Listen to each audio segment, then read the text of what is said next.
हमारे जीवन पे सोच का भी गहरा असर पड़ता है, और ये साइंटिफिकली प्रूव भी हो चुका है।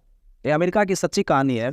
एक बार एक कैदी को फांसी की सजा सुनाया जाता है, तो डॉक्टर से पूछते हैं कि चलो फांसी की सजा इनको हो ही गया, इसके ऊपर कुछ परीक्षण कर लेते हैं, कुछ एक्सपेरिमेंट कर लेते हैं। हेलो, समझ में आ रहा है? तो उन कैदी को बोला जाता है कि देखो कल तो वैसे आपका फांसी की सजा होने ही वाला है, तो उसमें प्रॉब्लम क्या है, उसमें 5-7 मिनट तक आप तड़पोगे, बहुत तकलीफ होगा। तो जब आपको मरना ही है तो एक तरीका है कि आपको कोबरा सांप से नसवाएंगे। इसमें क्या होगा, 30, 40, 50 सेकंड के अंदर आपका खेल खत्म, तड़प नहीं होगा। ये सोचा, ये भी ठीक है। कैदी को बैठाया जाता है एक चेयर पे, और सामने से कोबरा सांप को ले आया जाता है, आ रहा उधर से सामने से ले करके, ठीक है। थोड़ा नजदीक आता, फिर इसके आंख पर काला पट्टी से बांध दिया जाता है। ये देख लिया कि सामने से कौन आ रहा है, सांप आ रहा है ले करके, कोबरा। और आंख पर काला पट्टी बांधने के बाद नीडिल होता है ना, नीडिल सुई, इससे होठ पर चुभाया जाता है। आप जान के हैरान हो जाएंगे कि 40 सेकंड 50 सेकंड के अंदर उसका मौत होगी। इससे ज्यादा और एक स्टेप आगे की बात सुनिए।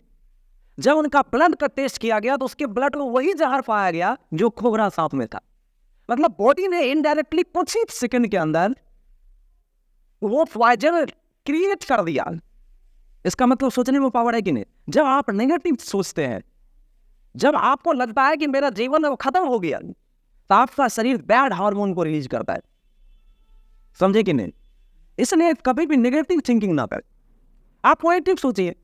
हालांकि सिर्फ पॉजिटिव सोचने से काम नहीं चलेगा, पॉजिटिव सोच के साथ साथ पॉजिटिव एक्शन भी चाहिए, लेकिन कम से कम पॉजिटिव सोचेंगे, कुछ हद तक आपका कम से कम बॉडी लेवल पे तो आप ठीक रहेंगे, मानसिक लेवल पे तो आपका संतुलन रहेगा ना, हाँ या ना? yes. आप फिर जब आप पॉजिटिव एक्शन लेंगे तो रिजल्ट भी बढ़िया आएगा।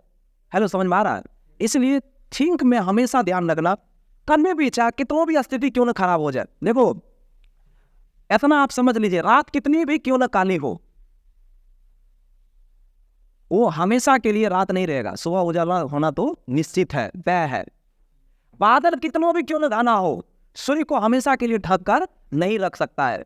कोई भी परेशानी, कोई भी मुसीबत इतना बड़ा भी नहीं होता है कि वो हमेशा के लिए आपको परेशान करेगा, समझे कि नहीं?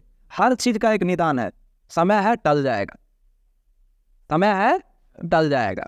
अगर आज आपका हालत खराब है, आपका स्थितियां ठीक नहीं है, आप अपने गोल के पीछे भागिए, सही कर्म करिए, सही एक्शन के साथ करिए, सही मेथड के साथ करिए, रिजल्ट आएगा। काम करने वाला का काम नहीं होगा तो किसका होगा? जो कायर की तरह घर में बैठा हुआ उनका होगा? अरे मेरे भाई, जो काम कर रहा है, गोल के पीछे भाग रहा है, उनका तो होना निश्चित है, उनका होना तो तय है। अगर ऐसा नहीं होगा तो प्रकृति में अन्याय हो जाएगा, अनर्थ हो जाएगा। अरे होगा कि नहीं? होगा।